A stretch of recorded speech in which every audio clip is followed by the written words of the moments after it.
Hello বন্ধুরা, আসসালামু আলাইকুম। কেমন আছেন সবাই? মোহাম্মদ রায়হান বলছি।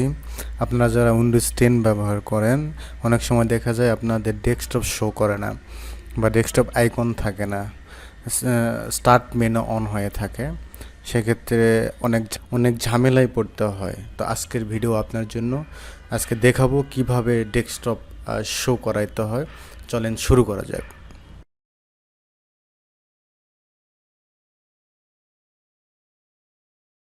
স্ক্রিনে আপনারা যেরকম দেখতেছেন এরকম থাকে, কোনো ডেস্কটপ থাকে না বা ডেস্কটপ আইকন থাকে না। সেক্ষেত্রে আপনার পিসি ট্যাবলেট মোড হয়ে থাকে। তো চলেন কিভাবে আমরা ডেস্কটপ মোডে নিয়ে আসবো। দেখেন এই যে কর্নারে যে সিম্বলটা দেখতেছেন আমার মাউস পয়েন্টার, এখানে ক্লিক করে দেখবেন ট্যাবলেট মোড। এই ট্যাবলেট মোডটা ডেস্কটপ মোডে নিতে হবে। তো এখানে একটা ক্লিক করলে ডেস্কটপ মোডে চলে আসবে। দেখেন এই যে আমাদের পিসি এখন ডেস্কটপ মোডে চলে এসছে।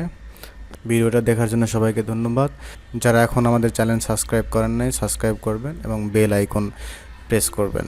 ধন্যবাদ সবাইকে।